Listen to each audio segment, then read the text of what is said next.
तेरे चरणों में आकर प्रभु हम धन्यवाद करते हैं प्रभु, और चाहते हैं कि जब आप हमारे मध्यस्थ में हैं हम आपकी शुक्रगुजारी करें। परमेश्वर खुदावन, आज पूरी दुनिया भर में प्रभु भिन्न भिन्न जगहों पर, देशों में लोग खुदावन प्रभु एक सेलिब्रेशन कर रहे हैं, परंतु ये कुछ पल का है। आज जितने लोग खुदावन प्रभु तेरे कलाम को सुने, जितने लोग खुदावन प्रभु तेरी आत्मा की भरपूरी से उस कलाम को समझने पाए, मेरा यीशु तो जीवित है, वो मुझ में जीवित रहता है, और इस समय मैं जो इंतजार कर रहा हूं सिर्फ उसका, उस बादलों पे आने के लिए, जैसे आज पूरी दुनिया उस चढ़नी में ढूंढती है, वो मेरे लिए सिर्फ एक ही दिन का, एक ही महीने का परमेश्वर नहीं है, वो तो मेरे जीवन का एक भाग है जो हर वक्त मेरे जीवन में बना रहता। खुदावन, इस समय तो अपने लोगों से बातचीत करना प्रभु। जितने लोग प्रभु भिन्न भिन्न क्षेत्रों में हैं, देश में हैं, इस देश के अंदर है या देश से बाहर है प्रभु, जो हमें इस समय सुन रहे हैं, और वही लोग आ सकते हैं जिन्हें तू प्रभु अपनी हजूरी में लाना चाहता है। इसलिए तेरी हैकल के अंदर भी प्रभु वही लोग आ सकते हैं जिन्हें तू लाना चाहता है। तेरे वचन को भी वही लोग समझ सकते हैं जिन्हें तू वो समझाना चाहता है प्रभु। अन्यथा वचन और बहुत से प्रचारक, बहुत सी टीचिंग्स प्रभु, शिक्षाएं हमारे पास में है,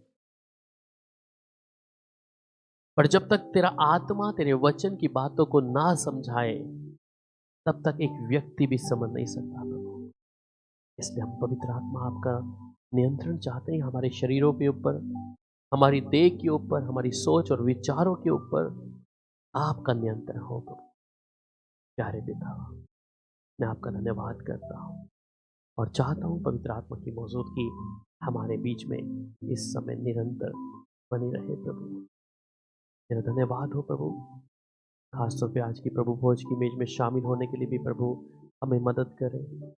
जब हम प्रभु भोज की मेज में शामिल हों, उस रोटी को तोड़ें प्रभु जो इस साल के साथ दफन होगी, परंतु नए साल में प्रभु तेरी नई बरकतों को हम अपने जीवन में प्रभु देखेंगे। तेरा धन्यवाद प्रभु यीशु के मधुर और मीठे नाम।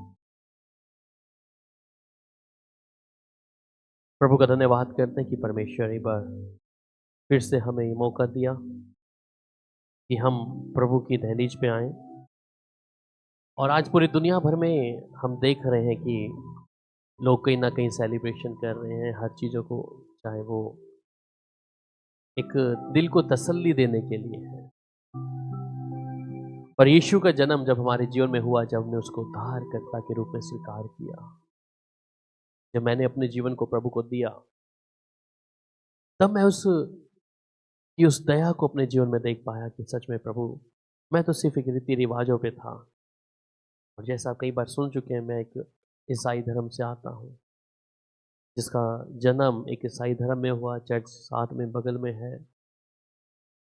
और ये जो सेलिब्रेशन जिसे लोग कहते हैं कि दुनिया भर में मनाते हैं और कहते हैं कि चलो ऐसा कर लेना चाहिए, और मैं भी एक हिस्सा था एक समय में कि मेरे जीवन में वो आनंद कि जब 25 दिसंबर का नाम सुनते थे, और मेरी माँ, मुझे याद है कि घर में इतना हमारे कमरा फुल पकवानों से भरा रहता था, जहाँ जहाँ हमारे लोग थे उनको हम पकवान देकर आना कि हमारे यीशु का पैदा हुआ है। पर असल मायने में यीशु को हम जानते नहीं थे कि यीशु इस धरती पे आया क्यों, वो किसके लिए आया, क्या उसका मकसद था। और आज दुनिया भर में हम जितने भी लोगों से सुनते हैं, वो यीशु को सिर्फ 25 दिसंबर तक सीमित कर देते हैं। और हर साल की तरह हमें मालूम है कि परमेश्वर अपना वचन हमें देता है पर इस समय परमेश्वर अलग प्रकाशन देगा हमें समझने के लिए। सो मेरे लिए आप लोग खोलिएगा 2 कुरिन्थियों 6 अध्याय और उसकी 17 आयत। The 2 Corinthians chapter 16 verse 17। 2 कुरिन्थियों 6 अध्याय और उसकी 17 आयत।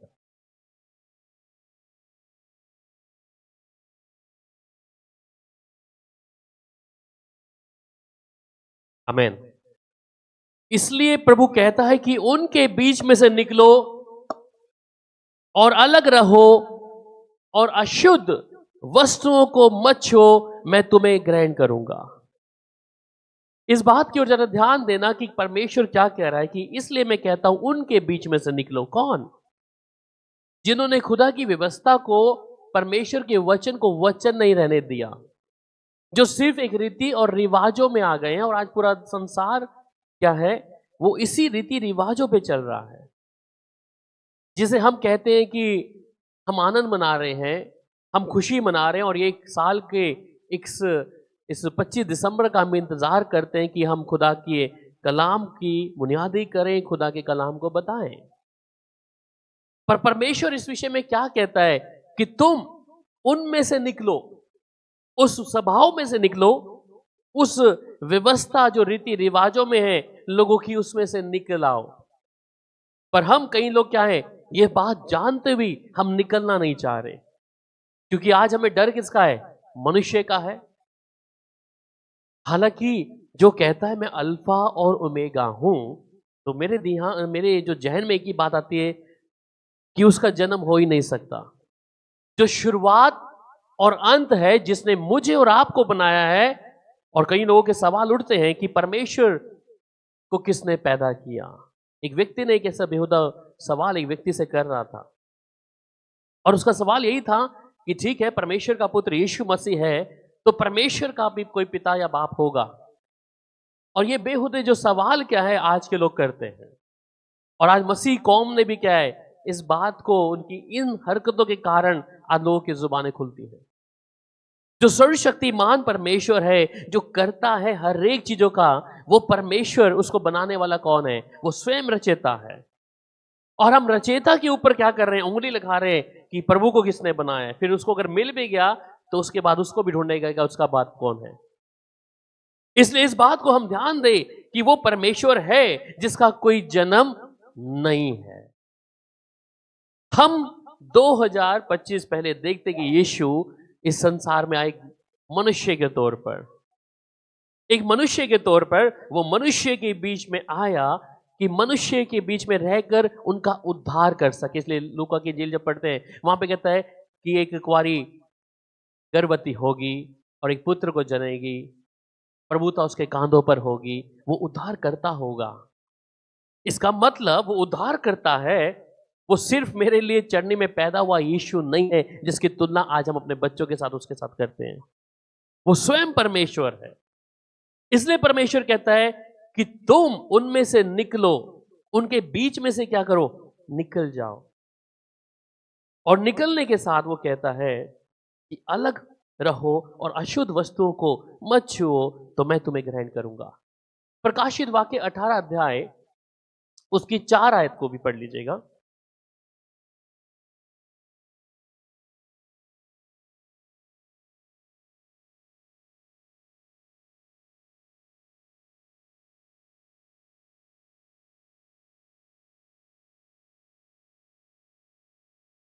आमीन। फिर मैंने एक स्वर से किसी और का शब्द सुना कि हे मेरे लोगों, उसमें से निकल आओ कि तुम उसके पापों में भागी ना हो और उसकी विपत्तियों में से कोई तुम पर आ ना पड़े। और बाइबल में जिसे हम पाप कहते हैं, वो पाप क्या है? यीशु मसीह को ना मानना ही पाप है। मतलब यीशु मसीह कौन? वचन। इसलिए वचन देहधारी होकर हमारे बीच में आया। और ये जो पाप के विषय में बात कर रही है, पाप क्या है? कि जो बातें बाइबल के अंदर है नहीं और आज पूरी दुनिया मान रही है, वो एक पाप के भागीदारी है। वो पाप के अंदर आ गए ना चाहते हुए भी। इसलिए उसने कहा कि फिर मैंने स्वर्ग से किसी शब्द को सुना कि मेरे लोगों, उसमें से निकलाओ कि तुम उसके पापों में भागी ना हो और उसकी विपत्तियों में से कोई तुम पर आ ना पड़े। परंतु हमें वो तो खुशी चाहिए, और एक स्वभाव है, हर एक व्यक्ति खुशी को चाहता है, हर एक व्यक्ति ऐसी चकाचौंध को चाहता है, उनके स्वभाव को चाहता है। वो खुदा के वचन को सुनने के बावजूद भी खुदा के साथ चलना नहीं चाहते। यह आज हर एक दुनिया के कोने में क्या है, ऐसा हम देख पा रहे हैं।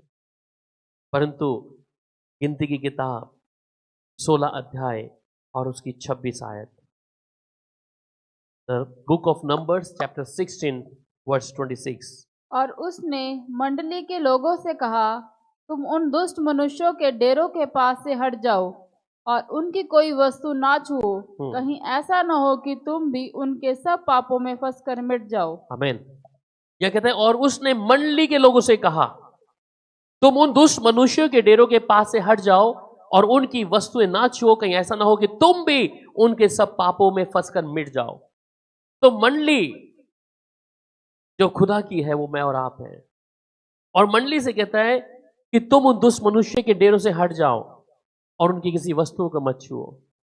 आज भिन्न भिन्न प्रकार की चीजों को हम अपने आसपास देखते हैं, जिसे आज लोग, चाहे वो क्रिसमस ट्री हो या सेंटा क्लॉज हो या कई सारी चीजों को क्या है, जिसका विवरण बाइबल के अनुसार तो बिल्कुल हरगिज है ही नहीं।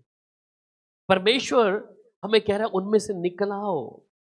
और जिस समय हम इस समय देख रहे हैं कि परमेश्वर सिर्फ कुल्हाड़ी लेकर बैठा है और वो जड़ पे मारने के लिए तैयार है। आज पूरी दुनिया के अंदर शायद वो लोग सोचते हैं कि ये हमारे लिए कोई धर्म का काम है जिसे हम आज कर रहे हैं, परंतु परमेश्वर एक चेतावनी दे रहा है। ये टेढ़े लोग हैं। वहां पर जब प्रेरितों के काम 2 अध्याय 40 पढ़ते हैं, वहां कहते हैं ये टेढ़ी जाती है। प्रेरितों के काम 2 अध्याय उसकी 40 आयत में उसने हम्म हम्म जी हाँ, ये टेढ़ी जाति कौन है? जो परमेश्वर के वचन को नहीं मानती। ये मत बोले अन्य जाति, अन्य जाति नहीं है। ये टेढ़ी जाति वे लोग हैं जिनके पास परमेश्वर की व्यवस्था है, जिनके पास परमेश्वर का वचन है, उन्हें परमेश्वर टेढ़ी जाति जानता है। और ये टेढ़ी जाति क्या है? परमेश्वर के वचन को सुनना नहीं चाहती, क्योंकि ये अपनी रीति रिवाजों पर है, अपने जीवन में जैसी इनका रिवाज है ये उसमें चलने के लिए तैयार है। इसलिए परमेश्वर कहता है उनमें से तुम निकल जाओ, ये टेढ़ी जाति। इसलिए मैं प्रभु का धन्यवाद करता हूं कि परमेश्वर जब प्रकाशन ये दिया, तो प्रभु मैं तेरा धन्यवाद करता हूं कि तूने मुझे उस टेढ़ी जाति से बाहर निकाला। नहीं तो हम भी एक टेढ़ी जाति के अंदर थे, जिसे परमेश्वर का क्रोध निरंतर बना उस मंडली के ऊपर। और परमेश्वर ये कहते हैं कि तुम उनमें से निकल आओ। और ये बात सब लोगों को समझ नहीं आएगी जब तक पवित्र आत्मा की मौजूदगी हमारे जीवन में नहीं होगी, तब तक एक व्यक्ति भी परमेश्वर के वचन को समझ नहीं सकता।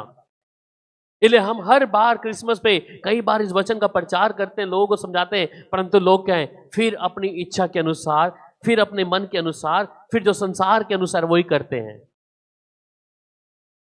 परंतु जहां पर सच्चाई का वचन होगा वहां लोग घटेंगे, इस बात को ध्यान रखिएगा।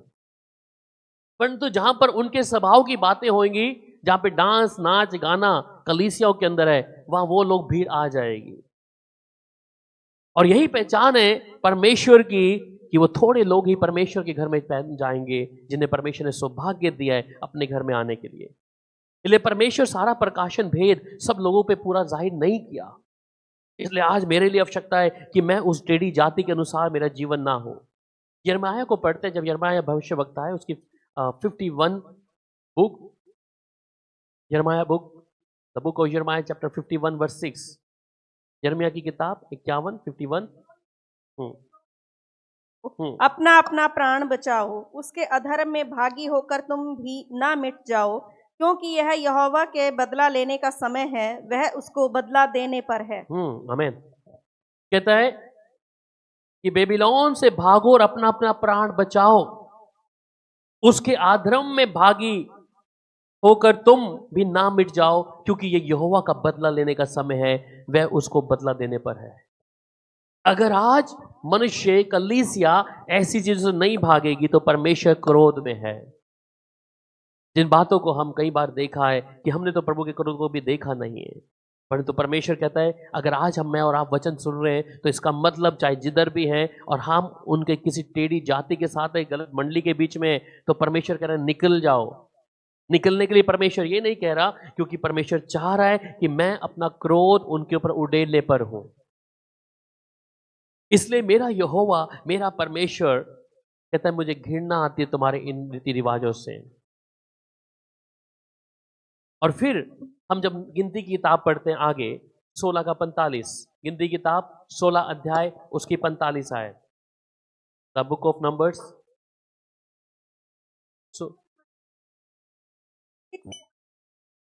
उन्हें पल भर में भस्म कर डालूं, जी तब हाँ। वे मुंह के बल गिरेंगे। आमीन। फिर से प्रभु क्या कह रहा है कि तुम उस मंडली के बीच में से निकल जाओ, हट जाओ, कि मैं उन्हें पल भर के लिए भस्म कर डालूं, तब वे मुंह के बल गिरेंगे। ये मंडली वही है जिन्होंने खुदा की आज्ञा नहीं मानी। आज इजराइलियों को देखते हैं कि इजराइली परमेश्वर के वचन को नहीं माने, और ये कारण था वो मसीह के कहलाते तो थे परंतु मसीह के थे नहीं। इसलिए परमेश्वर का भारी क्रोध इजराइलियों के ऊपर निरंतर क्या है, बना रहा। इसलिए परमेश्वर आज भी वो बदला नहीं है, उसका क्रोध आज भी उस मंडली पर है जो खुदा के कलाम को नहीं मानती हैं, वो खुदा के वचन को जो लोग नहीं स्वीकार करते जानते हुए भी। और बाइबल साफ कहती है कि इसमें जो भी मिलाएगा घटाएगा उसका जीवन की पुस्तिका से परमेश्वर नाम काट देगा। हम अपने जीवन को जरा देखें कि प्रभु, मैं अपने जीवन में प्रभु अपने नाम को कटाना नहीं चाहता। इसलिए परमेश्वर एक चेतावनी दे रहा है आज जो लोग जिन रीतियों और रिवाजों में हैं, कि परमेश्वर चाह रहा है तुम उनमें से निकल आओ, परंतु कुछ लोग निकलना नहीं चाहते। उन्हें लगता है कि हम संसार में तो हमारे लिए इतना यही काफी है। फिर इसी की 16 की 21 आयत को पढ़ लीजिएगा। फिर परमेश्वर कह रहा है इस मंडली के बीच में से अलग हो, 16 की 21, यही सेम नंबर्स। उस मंडली के बीच में से अलग हो जाओ कि मैं उन्हें पल भर में भस्म कर डालूं। ये शब्द आप कितनी बार सुन चुके हैं अभी वचन के अंदर? इसका मतलब कंफर्मेशन है। वो फिर से कह रहा है उस मंडली के बीच से अलग हो जाओ कि मैं उन्हें पल भर के लिए भस्म कर डालूं। अगर आज भी हम अपने कानों को भारी कर लेंगे तो ध्यान दे, फिर आपके पास समय नहीं रहेगा कि आप प्रभु से क्षमा मांगे, प्रभु, क्योंकि उस समय जब न्याय के दिन में परमेश्वर दिखाएगा और आप देखेंगे और आप कहेंगे प्रभु मुझे क्षमा कर। शायद अधर्म के लोग जो जिस बात से इस काम को कर रहे हैं, हम प्रभु की धन्यवाद ही तो कर रहे हैं। हम पिछले दिनों में जब नादी प्रभु को देख रहे थे, वो कोई गलत काम थोड़ी ना था, वो तो प्रभु के लिए क्या कर रहे थे, धूपदान चला रहे थे। फिर हम दाऊद के साथ में एक और व्यक्ति है उज्जा, ये भी तो कोई गलत काम थोड़ी ना कर रहा था। ये वाचा के संदूक को क्या कर रहा था कि जिन बैलों के ऊपर रखा है ये डगमगा रहे, ये गिर के नीचे ना आ जाए, उसने क्या किया, अपना हाथ ही तो बढ़ाया था। उसकी नजर में कोई गलत काम नहीं था, परंतु उस दाऊद का जो ये दास था उसके प्राण उसी समय समाप्त हो गए। इस वैसे ही हम जो आज मसीहत में हम लोग बोलते हैं हम क्रिसमस ही तो मना रहे हैं ना, हम कोई गलत बात थोड़ी ना कर रहे हैं, यीशु का जन्म मना रहे हैं। देखिए यीशु सर्वशक्तिमान परमेश्वर जिस चेहरे को यूहन्ना देखता है प्रकाशित वाक्य में, वो उसके सामने टिक नहीं पाया, औधा मुंह पड़ गया नीचे। वो औधे मुंह पड़ गया, उस यीशु को देख नहीं पाया। और आज हम खुदा की व्यवस्था के अंदर अपनी बातों को जब लेके आ रहे हैं जो बात है ही नहीं वचन में और उसको मान रहे हैं, तो वचन कहता है उस मंडली से निकल आओ, उस मंडली से अलग हो जाओ कि मैं पल भर में उसे भस्म कर डालूंगा।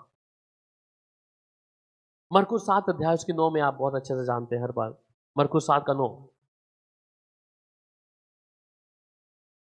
और उसने उनसे कहा तुम अपनी रीतियों को मनाने के लिए परमेश्वर की आज्ञा कैसे अच्छी तरह से टाल देते हो। जी हाँ, द मरकुस 7:9 में क्या कह रहा है कि तुम अपनी उन रीतियों को मनाने के लिए परमेश्वर की आज्ञा को कैसे अच्छे तरह से टाल देते हो। ये रीति रिवाज जो मना रहे हैं ये कौन है? ये अपने हृदय को खुश करने के लिए, सिर्फ अपनी रीतियों को मनाने के लिए है। परमेश्वर इस बारे में कहीं पर नहीं बोला। यीशु के 70 चेले थे, फिर 12 चेले, 12 में से फिर एक चला गया, फिर वो जो 70 में थे 70 भी छोड़ के चले गए। उनमें से किसी ने भी ये सेलिब्रेशन नहीं किया। यीशु के बारे में देखें कि मत्ती की इंजील जब 28 पढ़ते हैं वहां पे एक ग्रेट कमीशन है। जब हम बपतिस्मा देते हैं तो उसे पढ़ते हैं, और जब वहां पे पढ़ते हैं उसमें क्या लिखा है कि जो आज्ञा मैंने तुझे मानना सिखाई है वो लोगों को सिखाना, और पिता और पुत्र पवित्र आत्मा के नाम से बपतिस्मा देना। अगर ये जन्मदिन को मैंने मनाना था तो यीशु मेरे को लिखित तौर पे दे के जाता और चेलों को सिखाता। रोटी तोड़ने के लिए उसने बोला कि मेरे बाद तुम ये रोटी तोड़ना, पर यीशु के विषय में एक भी जगह बाइबल में ये वचन हमें कहीं नहीं मिलता कि यीशु ने कह के गया कि मेरा जन्म तुम मनाते रहना। फिर उसके बाद जिन चेलों को हम यीशु के देखते हैं, उन्होंने भी, एक व्यक्ति ने भी, किसी ने भी यीशु के जन्मदिन को नहीं मनाया, क्योंकि वो यीशु को चढ़नी में पैदा हुआ नहीं देख रहे थे, वो तैयारी कर रहे थे यीशु की आमद के लिए। यीशु बादलों पे आ रहा है। आज ये लोग जो हैं चढ़नी की तरफ ढूंढते रहेंगे यीशु को कि चढ़नी में यीशु पैदा होगा। इसे आइडल्ट्री, मतलब ये मूर्ति पूजा के बराबर और कुछ भी नहीं है। फिर आगे जब मरकुस के बाद हम पढ़ते हैं मत्ती की इंजील 15 अध्याय, ये हवाले लिखते रहिए, कोई सवाल करे आपसे।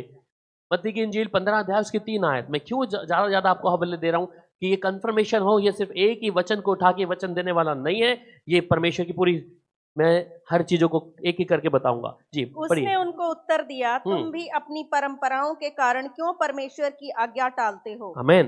तो यहां पे क्या कह रहा है 15:3 में कि उसने उनको उत्तर दिया कि तुम अपनी रीतियों के कारण क्यों परमेश्वर की आज्ञा को टालते हो।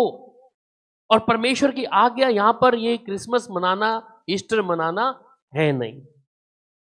तुम सिर्फ अपनी रीति रिवाजों को मनाने के लिए कर रहे हो, अपनों को अच्छा लगने के लिए। यीशु का नाम कितने लोग ले रहे हैं आप देखें, क्योंकि मैं भी उस ईसाई धर्म से आता हूं और मुझे भी मालूम था कि शैंपियन और केक हम लोग हर 12 बजे रात को खोलते थे। आज ईसाई लोग भी तो ऐसे ही कर रहे हैं ना, कि वो भी ये खुशी जो मना रहे हैं वो दारू पीकर, केक काट कर, ठीक है, वो इंजॉयमेंट कर कर, वो कहते हैं कि उन्हें तो ऐसा लगता है कि हमें पास और कोई त्योहार नहीं है, ये 25 दिसंबर में हम क्या कर लें, अपने दिल की पूरी हसरत बाहर निकाल दें। और ना उन्हें कोई रोकने वाला है, ना कुछ कहने वाला है। और इस्राएली लोग जिन्हें हम वहां देखते हैं वो भी ऐसे थे, यहूदी कुछ लोग।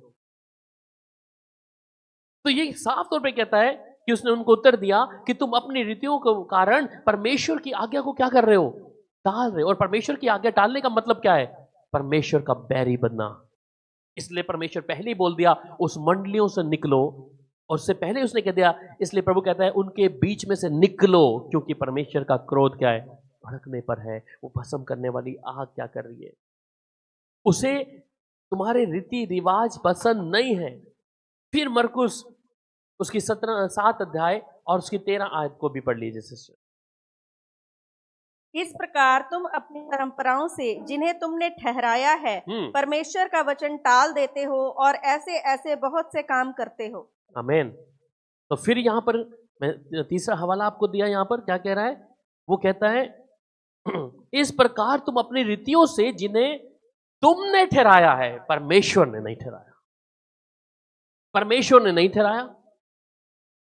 और संडे के विषय में हम जानते हैं, तो संडे क्या है, नहीं नहीं नहीं नहीं, संडे वो वाला सूरज वाला दिन, उसकी बात कर रहा हूं, संडे नहीं। निम्रोद का बेटा था ना तामूज, उसका पैदा था, उसको बोलते हैं वहां पर। अभी मैं उस पर भी आऊंगा, पर फिर से रिमाइंडर तौर पे। तो ये क्या कह रहा है, इस प्रकार तुम अपनी रीतियों से जिन्हें तुमने ठहराया है, परमेश्वर का वचन टाल देते हो और ऐसे ऐसे बहुत से काम करते हो। तुमने अपनी मर्जी से ठहराया है। फिर उसके बाद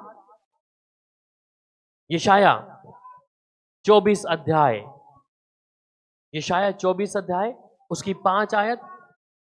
पृथ्वी अपने रहने वालों के कारण अशुद्ध हो गई है, हाँ। क्योंकि उन्होंने व्यवस्था का उल्लंघन किया और विधि को पलट डाला और सनातन वाचा को तोड़ दिया है। जी हाँ, तो पृथ्वी क्या हो गई,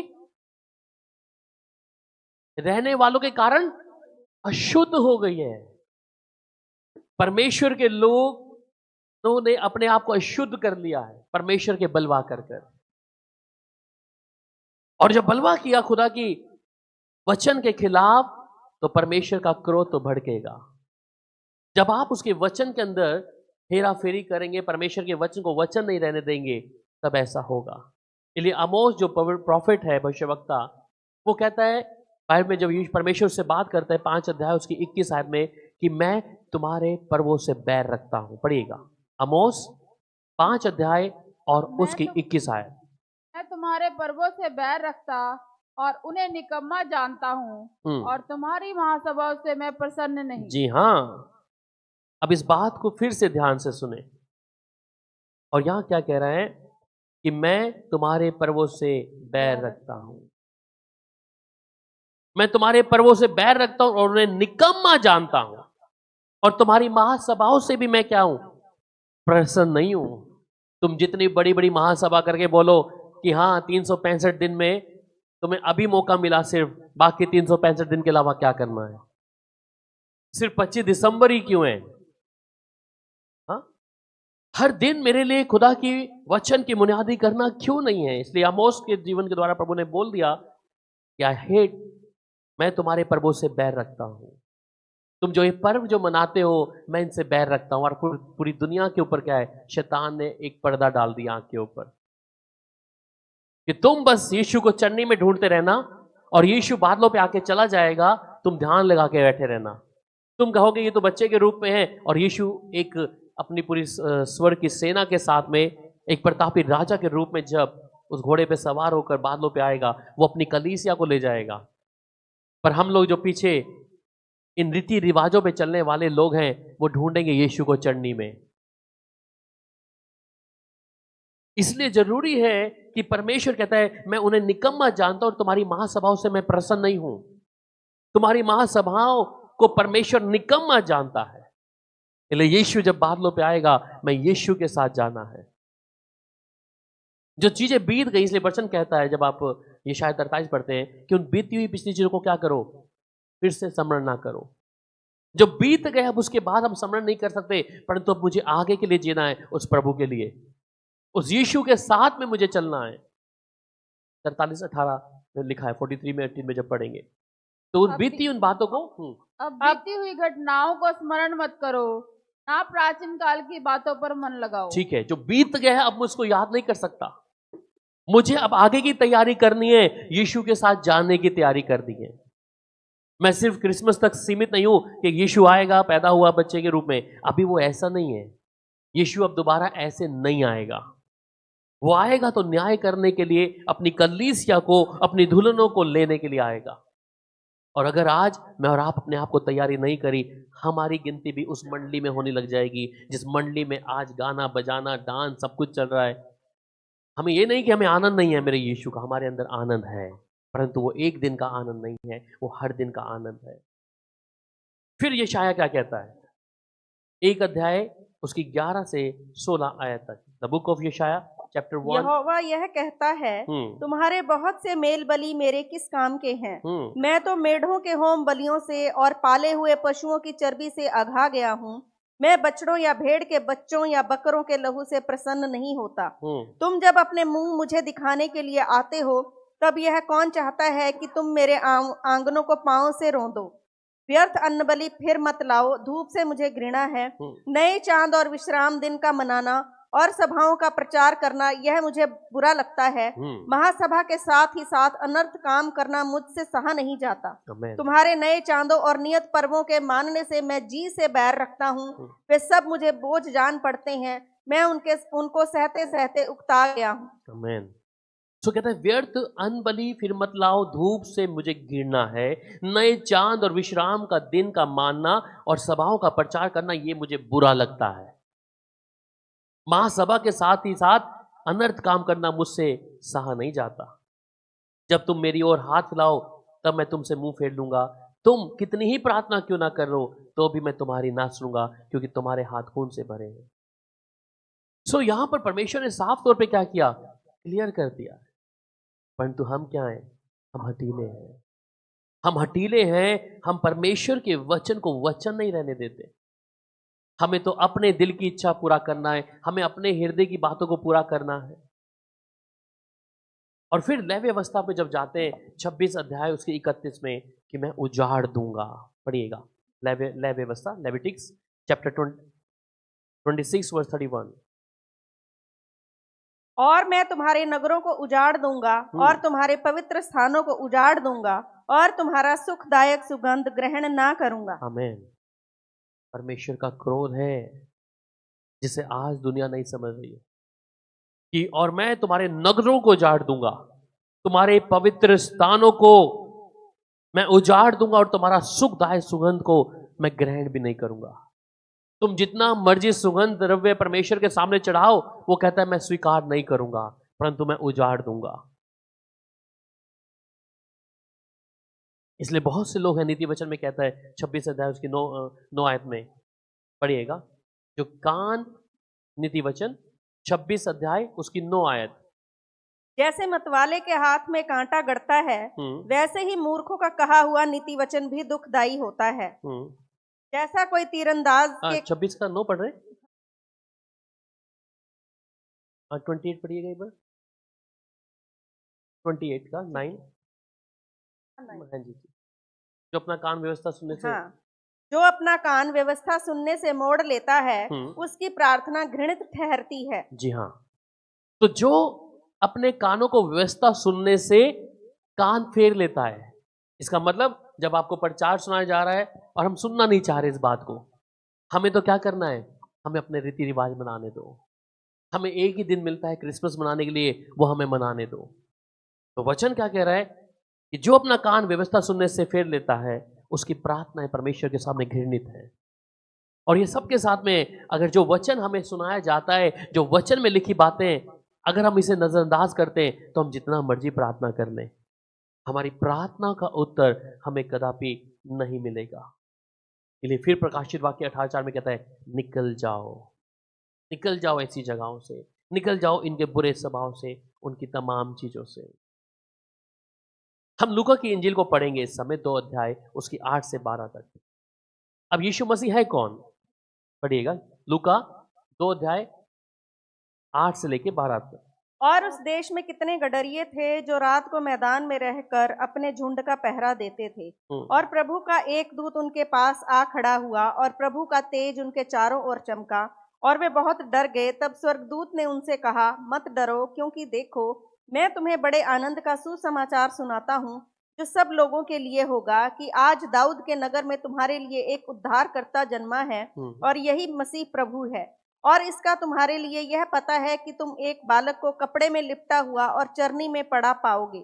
तब एकाएक उस स्वर्गदूत के साथ स्वर्गदूतों का दल परमेश्वर की स्तुति करते हुए यह कहते दिखाई दिया, आकाश में परमेश्वर की महिमा और पृथ्वी पर उन मनुष्यों में जिनसे वह प्रसन्न है शांति हो। ठीक है, तो यीशु के बारे में हम यहाँ पे देखते हैं, यीशु के जन्म के बारे में देखते हैं, पर साथ साथ उन्होंने कहा कि दाऊद के नगर में तुम्हारे लिए एक उद्धारकर्ता का जन्मा है और ये मसीह प्रभु है। और ये यीशु के बारे में जब हम पढ़ते हैं, ये उद्धार करता है जिसे आज पूरी दुनिया सिर्फ सीमित कर दिया है। वहां पर प्रकाशित वाक्य 1 अध्याय उसकी 8 में क्या कह रहा है कि वो अनंत में अल्फा और ओमेगा है। पढ़िएगा, प्रभु परमेश्वर जो है और जो था और जो आने वाला है, जो सर्वशक्तिमान है, यह कहता है मैं ही अल्फा और ओमेगा हूं। तो इस बात को जाने कि वो अनंत है, जो कहता है मैं था और है और रहेगा और आने वाला है, जो आरंभ से है तो उसका जन्म नहीं है। मनुष्य के तौर पर परमेश्वर है, वो मेरे और आपके बीच में आया, पर वो आरंभ से है। इसलिए वहां पे बाइबल जब हम पढ़ते हैं तो उत्पत्ति की किताब में भी तो वहां कहता है कि आओ हम मनुष्य को अपने स्वरूप और समानता में बनाएं, तो वहां शब्द आ गया आओ, फिर एक जगह और जगह पे बोलता है आओ। तो इसका मतलब वहां परमेश्वर अगर हर चीज बना रहे होते तो वो आओ का इस्तेमाल नहीं करता। इसलिए बोला कि यीशु मसीह आरंभ से है, अल्फा और ओमेगा है। इस बात को समझे जरा ध्यान से कि वो अल्फा और ओमेगा है, सिर्फ वो एक रूप धारण, इसलिए बाइबल में लिखा है कि वो स्वयं वचन है और वचन देहधारी हुआ। उसमें यह नहीं कि पैदा हुआ, मतलब उसने देह को ले लिया एक शरीर में आने के लिए, जिसे आज लोग चटनी में ढूंढ के कहते हैं कि यीशु जन्मा है, वो आरंभ से है। और आरंभ से जो कहता है वो अल्फा और ओमेगा है, वो अनंत काल का परमेश्वर है। फिर यशाया नबी की किताब में यशाया 44 वर्स 6,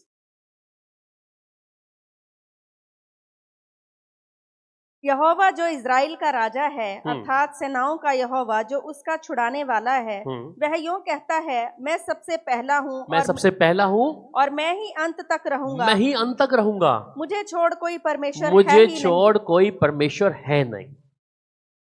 वही है सब कुछ, आरंभ और अंत। फिर पढ़ लीजिए और हवाले देता हूं, प्रकाशित वाक्य 21:6, इसलिए दे रहा हूं कि आप कंफर्म हो, एक वचन पे ऊपर नहीं आएंगे। प्रकाशित वाक्य 21 फिर उसने मुझसे कहा, ये बातें पूरी हो गई हैं, मैं अल्फा और ओमेगा, आदि और अंत हूँ, मैं प्यासे को जीवन के जल के सोते में से सेंत मेंत पिलाऊंगा। ठीक है, यहां पर क्लियर है कि आदि और अंत है, अल्फा और ओमेगा, और अल्फा का मतलब आरंभ, ओमेगा का मतलब अंत। ठीक है, अल्फा और ओमेगा है। फिर प्रकाशित वाक्य के बाद 22 अध्याय उसकी 13 आयत को पढ़ दीजिए सिस्टर। मैं अल्फा और ओमेगा, पहला और अंतिम, आदि और अंत हूँ। ठीक है। फिर यशाया 43 अध्याय उसकी 10 आयत, यशाया 43 वर्स 10, यहोवा की वाणी है, तुम मेरे साक्षी हो और मेरे दास हो, तुम्हें मैंने इसलिए चुना है कि समझकर मेरी प्रतीति करो और यह जान लो कि मैं वही हूँ, मुझसे पहले कोई परमेश्वर ना हुआ और ना मेरे बाद कोई होगा। तो इस बात से हम समझ पाते हैं कि हमारे प्रभु यीशु मसीह का जन्म नहीं है, वो देहधारी हुआ है, उसे मनुष्य बनना पड़ा और एक पैदा होने में क्या है, फर्क है।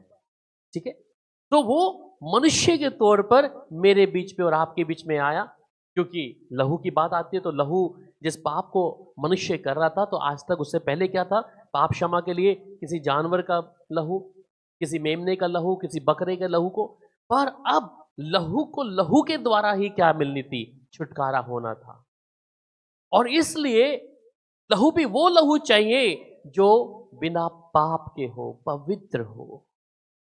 इसलिए मनुष्य जाति में परमेश्वर ने अपने पुत्र को भेजा, उनके समान दिखता।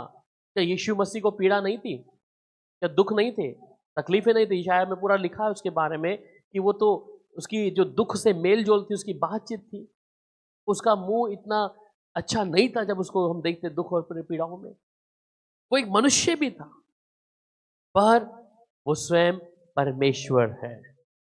इसलिए 25 दिसंबर में हम ये नहीं कह सकते कि 25 दिसंबर ही क्या है, यीशु का जन्म है। यीशु देहधारियों के 25 दिसंबर में आया, ऐसा नहीं है। गडरिये रात को मैदान में क्या कर रहे थे? क्या कर रहे थे? हाँ जी, आग सेक रहे थे। ऐसा नहीं है, वहां कह रहे हैं वो तो पहरा दे रहे थे, इनके लिए, भेड़ बकरियों। और नवंबर दिसंबर में फरवरी तक इजराइल के अंदर बहुत ज्यादा ठंड है, बर्फ है। अभी हम धुंध में आए ना, हमें रास्ता दिख रहा था क्या? तो आसमान हमें खुला नजर नहीं आ सकता। तो वो जिन हम मजूसियों को भी देखते हैं, कितने मजूसी थे? 3, सच में 3 थे। 3 मजूसी नहीं थे वहां पर, बाइबल में लिखा है बहुत से थे। वहां पे एक नंबर गिन के नहीं आया कि 3 मजूसी गए, 3 जोशी गए, वहां पे ऐसा नहीं है। अब ये मजूसी जो है, ये पंडित लोग हैं, ये तारे को देख रहे हैं, और सर्दियों में तारा दिखता नहीं है, इतनी धुंध है। तो यीशु के जन्म को ये कैसे कह सकते हैं कि 25 दिसंबर है? हम इस बात को भी नहीं निकारते कि यीशु का जन्म एक मनुष्य तौर पे वो हुआ है, हम उसको मानते हैं 2025 से पहले प्रभु का जन्म हुआ।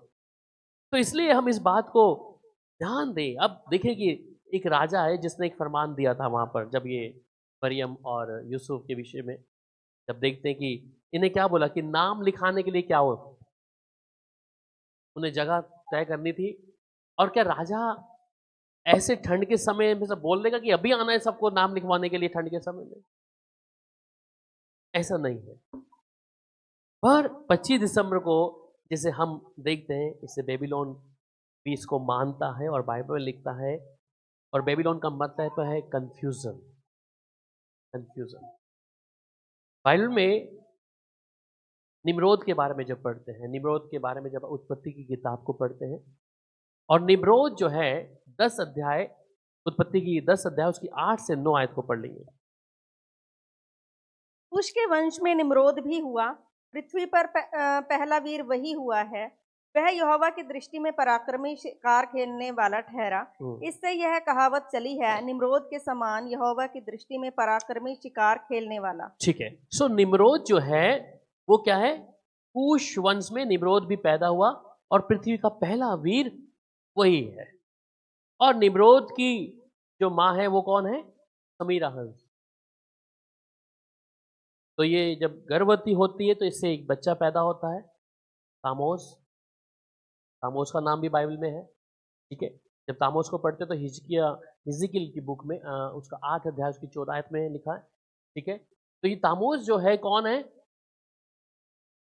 समीराहंस का बेटा है। और ये जो तामोस जो है ये बस वहीं से इसका जब जन्म होता है, जिसे आज लोग 25 दिसंबर मनाते हैं, बेबीलियंस लोग क्या आते हैं बेबीलोन में, वो लोग इसके जन्म को मनाते हैं। पढ़िएगा हिजकिय्याह 8 अध्याय उसकी 14 आयत।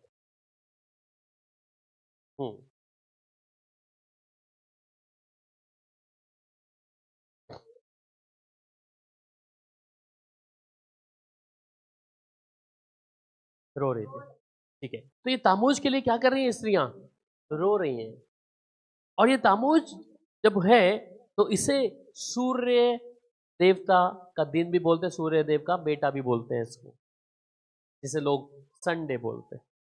और इसमें क्या होता है, लोग शराब पीकर सब कुछ करके नाच गाना करके क्या कर रहे हैं, ये दिन को मना रहे थे।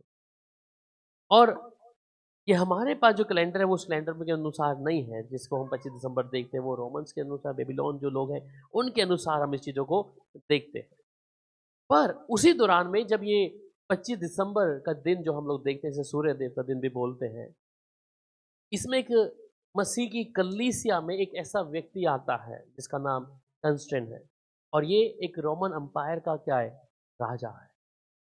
ये देखता है कि वहां पर क्या है कि जो मसीह लोग हैं इनके अंदर बड़ा प्यार है, एक दूसरे से बहुत मिलते जुलते हैं। इसने सच में वो मन से क्या किया, बदलाव नहीं किया था, पर उनके प्रेम को देखकर इसने मसीहत को क्या कर लिया, ग्रहण कर लिया, क्योंकि बेबीलोन में ऐसा चल रहा था। AD 326 पहले ही आया वहां पर। और जब आया तो इसने इस बात को सोचा कि मसीह लोग क्या है कि कुछ काम करे, और उसी ने चर्चों में क्या शुरू कर दिया, एक जन्मदिन को शुरू कर दिया कि ये तामूज का जो जन्मदिन था क्या कर दे, वो मनाना शुरू कर दे। और ये बेबीलोन से आता है। और बहुत से लोग क्या है, और ये सबसे बड़ी चालाकी थी शैतान की कि वो क्या कर सके, लोगों को भरमा सके। इसलिए बाइबल में हम जितने चेलों को देखते हैं वहां पर कोई भी इसके विषय में नहीं किया। और रोमन में ये सब तमाम चीजें क्या होगी, शुरू हो गई। इसलिए रोमन से ही आता है, आपका क्रिसमस भी वहीं से आता है, 25 दिसंबर वहीं से आता है, रोमन से।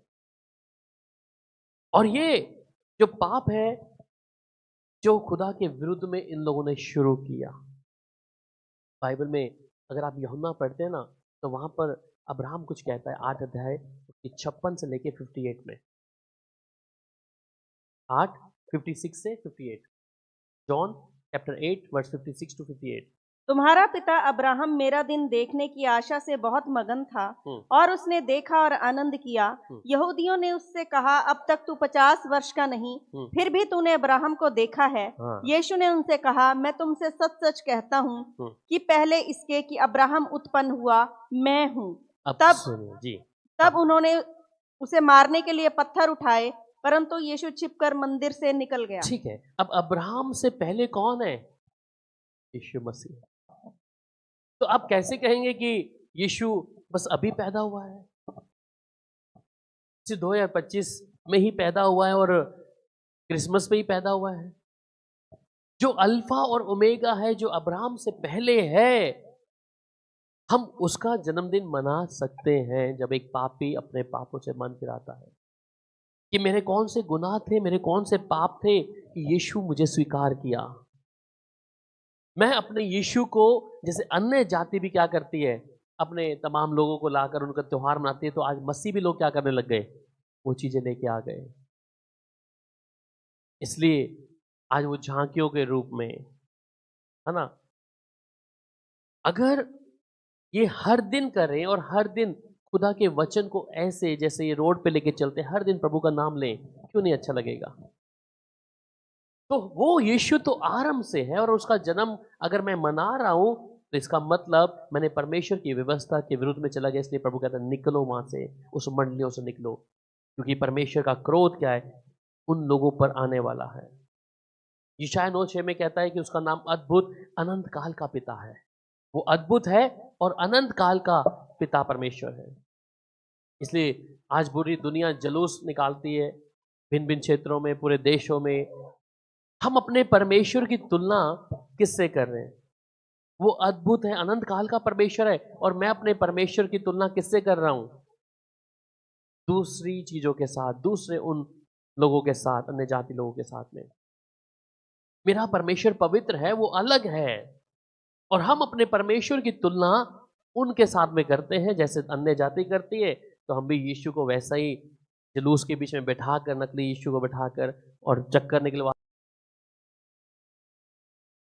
अब इन लोगों ने भी ऐसा करना शुरू कर दिया। जो पवित्र है वो कुंवारी मरियम से पैदा हुआ पवित्र है, पवित्र आत्मा के द्वारा। मैं उस परमेश्वर की तुलना कर किससे रहा हूं? अन्य जाति के साथ। तो मैं अन्य किसी चीजों के साथ यीशु की तुलना नहीं कर सकता। इसलिए प्रभु कहता है निकलो वहां से। जिस सेंटा को लोग देखते हैं तो है कौन? निम्रोदी है। उसका पिक्चर आप देखना, मैंने उसको दिन में चल रहा है वो, उसके हाथ में क्या है, उसकी क्या चीजें हैं। जिस क्रिसमस ट्री को ये लोग लेके आते हैं उसके विषय में मैं आऊंगा, अभी बताता हूँ आपको प्रभु का वचन क्या कहता है उसके विषय में। तो हम अपने परमेश्वर की तुलना ऐसी चीजों के साथ में नहीं कर सकते। वो परमेश्वर है। इसलिए आज परमेश्वर का क्रोध उन्हीं लोगों पे क्या है? निरंतर बना हुआ है। क्योंकि परमेश्वर हमारे साथ आना चाहता है, रहना चाहता है, परंतु हम जब उसके वचन को तोड़ते हैं तो वचन वचन नहीं है, वो परमेश्वर के खिलाफ है। परंतु उस प्रभु को हम अपने उद्धारकर्ता के रूप में क्या कार्य करें। अब आते थोड़ा सा क्रिसमस ट्री के विषय में। बाइबल में जब आप यशायाह पढ़ते हैं उसका 57, द बुक ऑफ यशायाह 57 वर्स 5। तुम जो सब हरे वृक्षों के तले देवताओं के कारण कामातुर होते और नालों में और चट्टानों की दरारों के बीच बाल बच्चों का वध करते हो। तो कहते तुम जो सब हरे वृक्षों के तले देवताओं के कारण कामोत्तर होते हो, तो नालों में और चट्टानों की दरारों के बीच में बाल बच्चों के वध करते हो। तो यहाँ पर क्या है, जिस ट्रीज को ये लोग लेते हैं तो उसमें काम क्या हो रहे हैं। इसलिए जब पुराने नियम में हम देखते हैं बेबीलोन के, तो वो भी वृक्ष के तले क्या करते थे, वो घर में एक वृक्ष को काट के लाते थे। अभी उसमें लिखा है कि उसमें गोल सोने के गोले ऐसे लगाकर, और ये कामोत्तर होना मतलब कि ये उनके बीच में ऐसी काम जो परमेश्वर के विरुद्ध में है। और ये जो क्रिसमस ट्री बाइबल में इसका जिक्र ही नहीं है, जैसे ये घर पे लगाते हैं, पर जिसे घर में ला रहे हैं ये वही शिक्षा जो बेबीलोन की आ रही है। क्या है, आज मनुष्य के जीवन में ऐसा ही है। फिर उसके साथ में सिस्टर पढ़िएगा यिर्मयाह 2:20, ये भी वृक्ष के बारे में है। यिर्मयाह 2:20। बहुत समय पहले मैंने तेरा जुआ तोड़ डाला और तेरे बंधन खोल दिए, परंतु तूने कहा मैं सेवा ना करूंगी। यिर्मयाह 2:20। इसलिए हे स्त्रियों, यहोवा का यह वचन सुनो और उसकी यह आज्ञा मानो। तुम अपनी अपनी बेटियों को शोक का गीत और अपनी अपनी पड़ोसिनों को विलाप का गीत सिखाओ। फिर यिर्मयाह 10:1-5। यहोवा यूं कहता है, हे इज़राइल के घराने, जो वचन यहोवा तुमसे कहता है उसे सुनो। अन्य जातियों की चाल मत सीखो, न उनके समान आकाश के चिन्हों से विस्मित हो, इसलिए कि अन्य जाति लोग उनसे विस्मित होते हैं। क्योंकि देशों के लोगों की रीतियां तो निकम्मी हैं। मूरत तो वन में से किसी का काटा हुआ काठ है, जिसे कारीगर ने बसूले से बनाया है। लोग उसको सोने चांदी से सजाते और हथौड़े से कील ठोंक ठोंक कर दृढ़ करते हैं कि वह हिल डुल ना सके। वे ककड़ी के खेत में खड़े पुतले के समान हैं, पर वे बोल नहीं सकती। उन्हें उठाए फिरना पड़ता है क्योंकि वे चल नहीं सकती। उनसे मत डरो, क्योंकि ना तो वे कुछ बुरा कर सकती हैं और ना कुछ भला। 10 तक पढ़ेंगे। हे यहोवा, तेरे समान कोई नहीं है। तू महान है और तेरा नाम पराक्रम में बड़ा है। हे सब जातियों के राजा, तुझसे कौन न डरेगा, क्योंकि यह तेरे योग्य है। अन्य जातियों के सारे बुद्धिमानों में और उनके सारे राज्यों में तेरे समान कोई नहीं है, परंतु वे पशु सहित निरे मूर्ख हैं। पत्थर बनाई हुई चांदी तरशीश से लाई जाती है और उफाज से सोना। वे कारीगर और सुनार के हाथों की कारीगरी हैं। उनके पहरावे नीले और बैंगनी रंग के वस्त्र हैं। उनमें जो कुछ है वह निपुण कारीगरों की कारीगरी ही है। परंतु यहोवा वास्तव में परमेश्वर है, जीवित परमेश्वर और सदा का राजा वही है। उसके प्रकोप से पृथ्वी कांपती है और जाति जाति के लोग उसके क्रोध को सह नहीं सकते। आमीन। तो यहाँ इस 1 से लेकर 10 में पढ़ते हैं, क्योंकि देश के लोगों की रीतियां तो निकम्मी और मूर्ख तो वन में से किसी काटा हुआ काठ और जैसे कारीगर ने वसूले से बनाया है, और वे उससे क्या करते, ताड़ के पेड़ के समान गोल बनाई जाती है और बोल नहीं सकती, उन्हें उठाए फिरना पड़ता है क्योंकि चल नहीं सकती। उनसे मत डरो, क्योंकि ना तो वो कुछ बुरा कर सकती है। तो इस अध्याय में जब पढ़ते यिर्मयाह 10 से लेकर उस वृक्ष के विषय में है कि वो वन से लाई हुई ऐसी चीजें हैं जिसमें सोना और चांदी को क्या कर दिया है, लाद कर लोगों ने लगाया है। इसलिए परमेश्वर का जो क्रोध है ये लोगों पे ऐसे ही, क्योंकि जो बेबीलोन जो लोग हैं वो इसी प्रकार की रीतियों को क्या करते थे, अपने घरों में लाकर सजाना उस वृक्ष को, जिसे आप लोग क्रिसमस ट्री बोलते हैं। फिर परमेश्वर एक बात और कहता है जब आप उसे पढ़ते हैं, यशायाह 42 अध्याय उसकी 8 आयत में, कि मैं अपनी महिमा किसी को नहीं दूंगा। द बुक ऑफ यशायाह चैप्टर 42 वर्स 8। मैं यहोवा हूँ, मेरा नाम यही है। मैं अपनी महिमा मैं दूसरे को ना दूंगा, और जो स्तुति मेरे योग्य है वह खुदी हुई मूर्तों को ना दूंगा। आमीन। जो स्तुति उसकी है, चाहे वो सेंटा क्लॉज हो या ट्री हो, वो कहता है मेरी महिमा सब मेरी है, मैं खुद ही चीजों को नहीं दूंगा। इसलिए मनुष्य क्या अपनी रीति रिवाजों से चलने के अनुसार इन्होंने परमेश्वर की आज्ञा को टाल दिया है। जिस जोशियों का हम ले लेते नाम, वो मत्ती की इंजील 2 अध्याय उसकी 1 में जब पढ़ते हैं, पढ़िएगा जरा, मत्ती 2 अध्याय उसकी 1 आयत में। हेरोदेस राजा के दिनों में जब यहूदिया का बैतलहम में यीशु का जन्म हुआ, तो पूर्व से कई ज्योतिषी यरूशलेम में आकर पूछने लगे, यहूदियों का राजा जिसका जन्म हुआ है कहाँ है। ठीक है, तो यहाँ पर कई सारे जोशियों का नाम लिया गया। 3 जोशी नहीं है जैसे हम मूवीज में देखते हैं या हमारे पास कार्ड्स होते हैं, और फिर हम यीशु को कई बार देखते हैं कि मरियम क्या खड़ी है, ऐसे दूर खड़ी है और बच्चे को ऐसे लटाया हुआ है और बाकी लोग ऐसे खड़े हैं। ठीक है, तो अगर ठंड थी तो ठंड के समय में बच्चे को हम क्या करते हैं, अपने पास ऐसे रखते हैं, है ना। वो सब लोग ऐसे खड़े, कपड़े में लपेट के रखा हुआ यीशु को ऐसा करके। तो जो पिक्चराइज है उसको हम ऐसे देखते हैं, पर परमेश्वर का जो वचन है हम उसको ऐसे तुलना नहीं कर सकते। उसके वचन में आप थोड़ा या ज्यादा मिलाएंगे, आप श्राप के अधीन आ जाएंगे, और आपका जीवन अगर प्रभु के वचन से कट गया, नाम से पुस्तिका से, तो हम उसके घर में पैदा होने का सौभाग्य तो हमारे से छीन गया है, परंतु परमेश्वर आने भी नहीं देगा। आज ये बीमारी जो है कई सारे लोगों में आ चुकी है, क्योंकि उन्हें प्रभु से कुछ लेना देना नहीं है, उन्हें सिर्फ अपने दिल की इच्छा पूरी करनी है। उन्हें अपना अंदाज जो है या वो एक संगति, एक एंजॉयमेंट है, उससे लेके आ गए। एंजॉयमेंट करने के लिए और भी दिन बना सकते हैं, परंतु वो पवित्र परमेश्वर को, उस खुदा को, पवित्र परमेश्वर के नाम को, उसका नाम का सहारा लेकर हम गलत काम ना करें। हम उसके वचन के अनुसार चलना है तो आपका जीवन वैसे ही होना है। पर जब हम दुनिया को देखते हैं, लोगों को देखते हैं, ये लोग अपनी इच्छा से क्या करते हैं, अपने अनुसार चलते हैं। सो हम इस बात के लिए निरंतर कि प्रभु जब आज हमारे लिए खास कह रहा है कि ऐसी मंडियों से बाहर निकलो, और ये समय परमेश्वर अपनी आग को, अपने उस भस्म करने वाली आग को छोड़ने पर है। इसलिए बोलता है निकल जाओ उन जगहों से, निकल जाओ उस जगह से, उस स्थान से जिसे परमेश्वर इस समय नाश करने जा रहा है। हम देखते हैं कि जब अब्राहम का जो भाई का बेटा है, क्या नाम है अब्राहम के भाई के बेटे का नाम, लूत।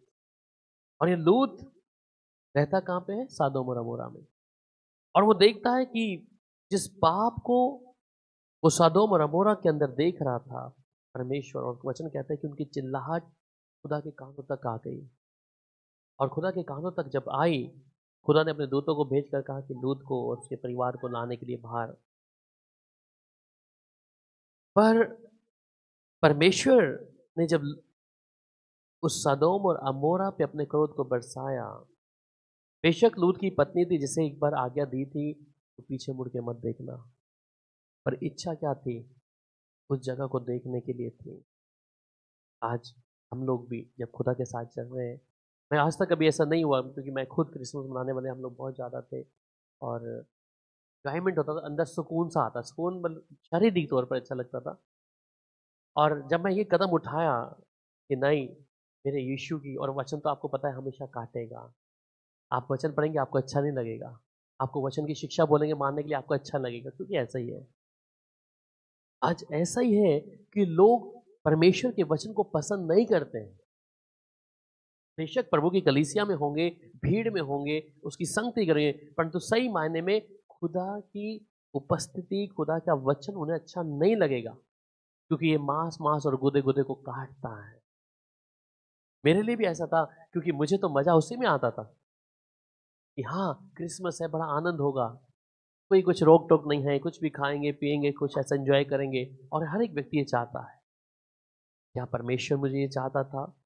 मेरे लिए लगा तो बड़ा मुश्किल, परंतु मैंने अपने दिल को और मजबूत करके किया, नहीं, जो मेरा परमेश्वर कहता है, जो मेरा खुदा कहता है, मैं वही करूंगा। आप में से कई लोग हैं, हम बोलते हैं 3 बजे उठ के प्रार्थना करो, आपका मन करता है प्रार्थना करने के लिए? नहीं करेगा।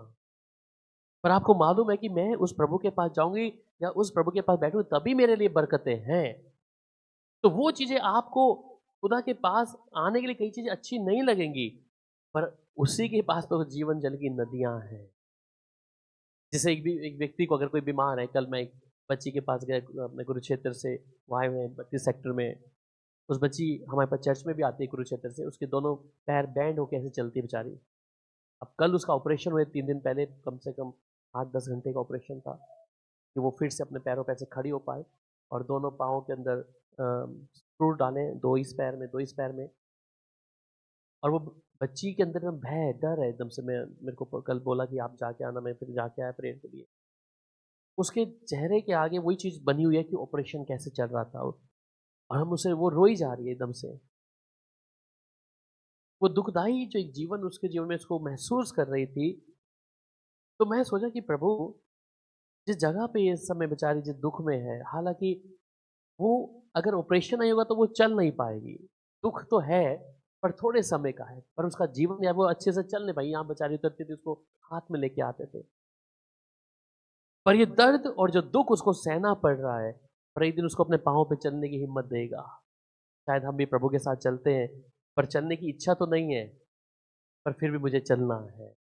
हमें ये चीजें छोड़ने के लिए टाइम लगेगा, पर फिर भी इस बात को ध्यान कि मेरा स्वर्गीय पिता मेरे से खुश है, आनंदित है।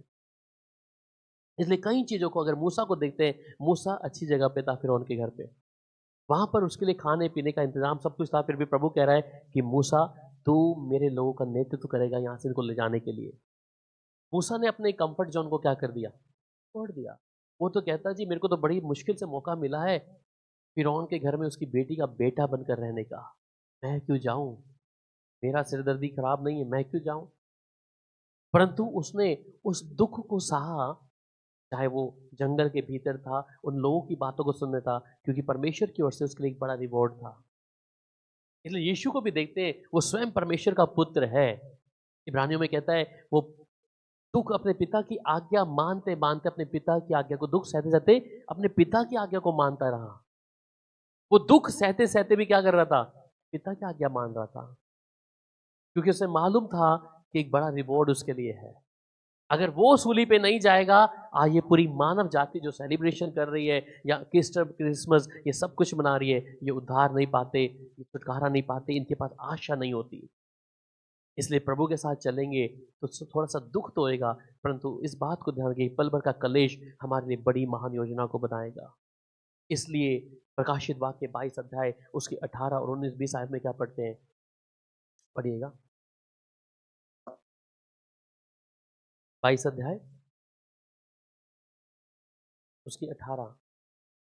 मैं हर एक को जो इस पुस्तक की भविष्यवाणी की बातें सुनता है गवाही देता हूँ, यदि कोई मनुष्य इन बातों में कुछ बढ़ाए तो परमेश्वर उन विपत्तियों को जो इस पुस्तक में लिखी हैं उस पर बरसाएगा। यदि कोई इस भविष्यवाणी की पुस्तक की बातों में से कुछ निकाल डाले तो परमेश्वर उस जीवन के वृक्ष और पवित्र नगर में से जिसका वर्णन इस पुस्तक में है उसका भाग निकाल देगा। सो इस बात को समझ लीजिए, अगर ये परमेश्वर के वचन में से आपने कुछ घटा दिया है या बढ़ा दिया है।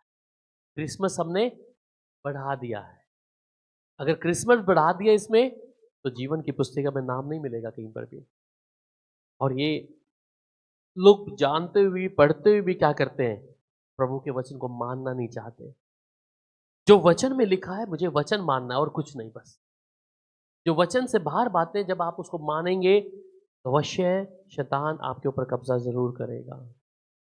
फिर वहां पे नीति वचन को जब पढ़ते हैं और नीति वचन में जब 30 अध्याय 6 में, क्योंकि मैंने पहले भी ये वचन को दिया है कि बहुत से लोग ये कहते हैं कि ये जो प्रकाशित वाक्य की किताब है ना इसमें नहीं बढ़ाना, परंतु पुराने नियम में भी कहता है नीति वचन 30 का 6, उसके वचनों में कुछ मत बढ़ा, उसके वचन में कुछ मत बढ़ा, ऐसा ना हो कि वह तुझे डांटे, ऐसा ना हो कि वो तुझे डांटे और तू झूठा ठहरे।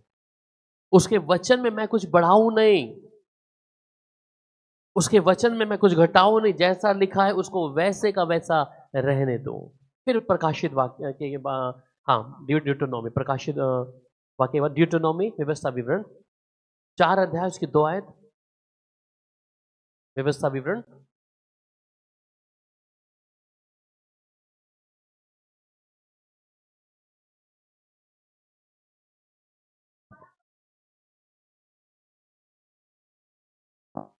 तो जो आज्ञा मैं तुझ ना तो उसमें ना तो बढ़ा और ना घटा, ये ड्यूटोनॉमी में भी लिख दिया, व्यवस्था विवरण में भी 4 का 2, ठीक है। तो इसमें आप कुछ बढ़ा और घटा नहीं सकते, कोई रीति रिवाज, कोई ऐसी ये त्योहार आप बढ़ा नहीं सकते।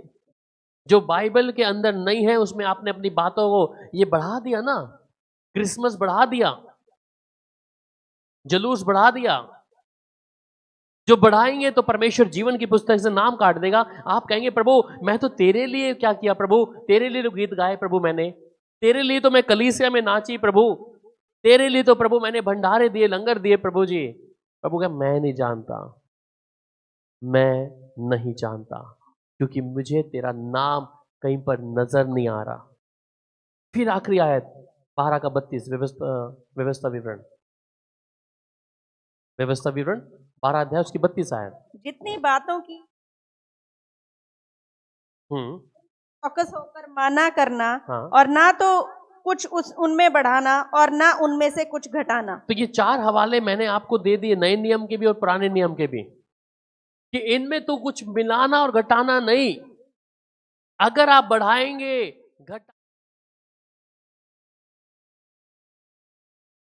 तो ये फायदा कुछ नहीं होगा। प्रभु के लिए आप कितना कुछ किया, इसका एक भी अजर आपको नहीं मिलेगा। इसलिए जो खुदा का कलाम कहता है उस कलाम में रहिए।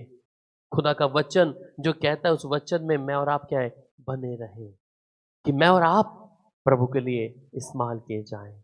इसलिए मैं फिर से कहता हूं, निकलें उस मंडियों से, निकलें उस जगह और स्थान से जहां पे प्रकाशित वाक्य में कहता है कि इसलिए मैं प्रभु कहता है कि उनके बीच से निकल जाओ, क्योंकि परमेश्वर क्रोध में है। अपने बुरे स्वभाव को छोड़कर, अपनी बुरी इन चीज़ों को छोड़कर, वो कोई सेंटा क्लॉज नहीं है। आज लोग यीशु को ही सेंटा क्लॉज बोलते हैं। अरे ये देखो यीशु आ गया, सेंटा क्लॉज को एक बच्चा बोला कि यीशु जा रहा है, मैं यीशु नहीं है गधे। हाँ, एक बार गली में जा रहा था, उसको बोला यीशु जा रहा है, मैं यीशु नहीं है ये, मेरे यीशु की तुलना इसके साथ मत कर। हम अपने यीशु की तुलना जो पवित्र है और हमारे बीच में वो चला फिरा, जिसे यूहन्ना देखने वाला भी ओदे मुंह पड़ गया और हम उसे सेंटा का नाम देके चल रहे हैं, वो निम्रोद है। खुदा के क्रोध उसके ऊपर निरंतर पड़ेगा। इसलिए हम अपने आप को जरूर प्रभु के वचन के साथ चलाएं। प्रभु मेरे को तेरे वचन का भय मानना सिखा, वचन क्या चलना, मैं इस किसी भी रीति रिवाजों में नहीं प्रभु, परंतु तेरे वचन के अनुसार चलूं। आइए क्यों ना हम प्रार्थना करें, प्रभु के सामने अपने हृदय को रखें और प्रभु भोज के लिए भी अपने आप को तैयार करें। कि आज मैं और आप प्रभु भोज में आए और ये साल का जो प्रभु भोज आखिरी हमारे प्रभु के सामने हम रखेंगे कि प्रभु ये तमाम बातें आज मेरे साथ दफन हो जाएं प्रभु जी, गलत शिक्षाएं मेरे जीवन से दफन हो जाएं प्रभु। Hallelujah, hallelujah, hallelujah. धन्यवाद, धन्यवाद, धन्यवाद, धन्यवाद। सर्वशक्तिमान यहोवा, पराक्रमी परमेश्वर, तेरी महिमा करते हैं खुदावन प्रभु जी। तेरे चरणों में आते हैं यहोवा परमेश्वर, तेरे जलाली नाम को प्रभु महिमा देते हैं पिता परमेश्वर। खुदावन प्रभु जिसे आज पूरी दुनिया ढूंढ रही है उस चरनी में, उस मेंजर में प्रभु, परंतु यीशु तो हमारे साथ में है प्रभु। प्यारे पिता, इस समय प्रभु जी तेरी आत्मा की भरपूरी प्रभु हमारी जिंदगियों में प्रभु कार्य करे प्रभु। तेरा धन्यवाद प्रभु, आज की मेज में शामिल होने के लिए मदद कर प्रभु। जितने लोगों ने आज तेरे कलाम को सुना है प्रभु जी, वो तेरे कलाम को प्रभु सुने ऑनलाइन के जरिए। इस कलीसिया में जितने लोग हैं प्रभु, वो तेरे वचन की ओर चलें प्रभु जी। तेरा धन्यवाद हो प्रभु, तेरी तारीफ हो यहोवा परमेश्वर। तेरे अद्भुत कामों के लिए प्रभु मैं धन्यवाद करता हूँ, मैं शुक्रिया करता हूँ प्रभु जी, और चाहता हूँ पवित्र आत्मा की सामर्थ इस समय जब हमारे जीवन में प्रभु अद्भुत कार्य करेगा प्रभु जी, हम पहले जैसे नहीं होंगे, हम बदल जाएंगे प्रभु। तेरा धन्यवाद प्रभु जी। एक एक शरीर आत्मा प्राण को प्रभु तेरे लहू में छुपाता हूँ, जो अल्फा और ओमेगा है। आज प्रभु भोज की मेज में शामिल होने के लिए प्रभु हमारी सहायता और मदद करें प्रभु जी। जितने लोग प्रभु आज आए हैं उपवास के साथ में प्रभु जी, मैं चाहता हूँ हर एक के जीवन में प्रभु तेरी दया और करुणा निरंतर कार्य करे प्रभु जी। हमारा उपवास प्रभु जी तेरे चरणों में प्रभु हम अपने आप को रखें कि हम शुद्ध और पवित्र हों प्रभु जी अपने यहोवा के सामने प्रभु। तेरा धन्यवाद हो प्रभु, तारीफ हो प्रभु, यीशु के नाम से आमीन, आमीन। आइए अपने आप को तैयार करें प्रभु।